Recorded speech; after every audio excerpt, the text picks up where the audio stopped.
इमरान खान के हवाले से ये खबर है और 190 मिलियन पाउंड रेफरेंस का जो केस है या जो मामला है उसमें इस्लामाबाद हाई कोर्ट ने इमरान खान की दरख्वास्त ज़मानत पर फ़ैसला महफूज कर लिया है।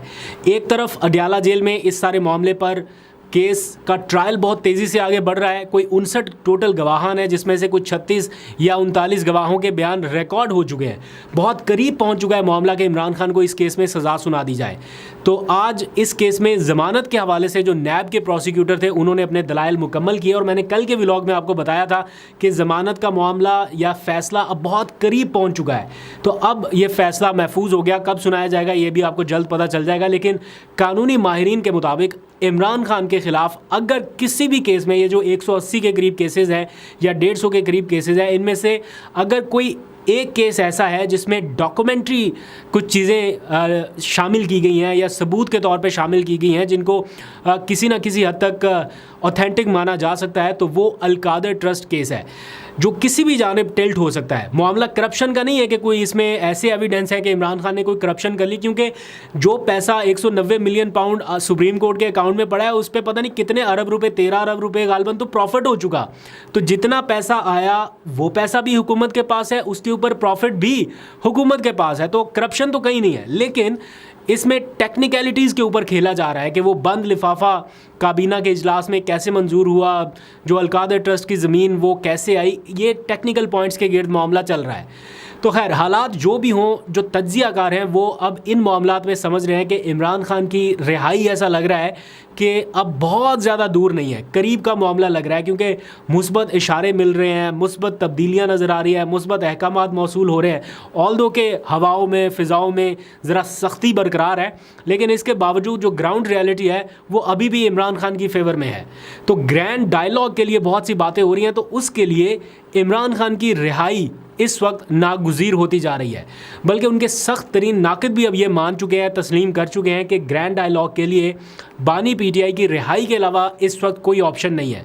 मौलाना फजलुर रहमान का लहजा नरम हो चुका, राना सनाउल्लाह का लहजा नरम हो चुका, इवन नवाज शरीफ भी पैगामात भेज रहे हैं कि जनाब वो बातचीत के लिए तैयार हैं। तो ये सारा कुछ क्या है? इंडिकेटर्स है ना कि इस वक्त एक ही बंदा है जो अपने मौक़िफ़ से पीछे नहीं हट रहा, जो फर्म तरीके से खड़ा है एक जगह पे अपने मौक़िफ़ पे। और मौलाना फजलुर रहमान के जो करीबी साथी हैं हाफिज़ अब्दुल्ला, आज मैं उनका बयान देख रहा था, वो भी ये कह रहे हैं कि ऐसा महसूस हो रहा है कि इमरान खान से बात बनी हुई है, अंदर कुछ ना कुछ ज़रूर है। यानी ना इमरान खान माइनस होगा और ना ही पीटीआई, बल्कि वो ये कहते हैं कि ऐसा महसूस हो रहा है कि उनके लिए कोई पॉजिटिव काम हो रहा है। और फिर जिस तरह से दूरियां कम हो रही हैं जेयूआई में, पीटीआई में ग्रैंड अपोजिशन अलाइंस बना हुआ है, तो ये सारी चीज़ें इंडिकेट कर रही हैं कि इमरान खान का पलड़ा इस वक्त भारी है। आज की तीसरी बड़ी खबर भी अदलिया के हवाले से है, यानी अदालती मामलात में मुबैना जो मुदाखलत का मामला है। आज एक और शिकायती ख़त मंजर आम पे आया है। इस्लामाबाद हाई कोर्ट के जस्टिस बाबर सत्तार, जो कि एक बड़े दबंग जज हैं, इन दिनों उनके फ़ैसले बोल रहे हैं, ख़ुद नहीं बोल रहे लेकिन उनके फ़ैसले बोल रहे हैं। तो आज उनका एक ख़त जो उन्होंने chief justice Islamabad high court को लिखा वो सोशल मीडिया के ऊपर आ चुका है। वो अपने ख़त में लिखते हैं कि उन्हें एक पैगाम भेजा गया कि ऑडियो लीक्स केस से वो पीछे हट जाए, बतौर जज वो उस केस से पीछे हट जाएं। उन्होंने लिखा है कि सिक्योरिटी से मुताल्लिक़ कुछ लोग हैं जिन्होंने, बल्कि उन्होंने टॉप ऑफिशियल्स का लफ्ज़ यूज़ किया और ये कहा कि उनकी तरफ से ये पैगाम मिला है कि सर्वेलेंस के तरीक़ाकार की जो स्क्रूटनी करने का मामला है उससे वो पीछे हट जाएं। लेकिन वो अपने ख़त में लिखते हैं कि मैं इस तरह के धमकियामेज़ हरबे पर कोई तवज्जो नहीं दे रहा।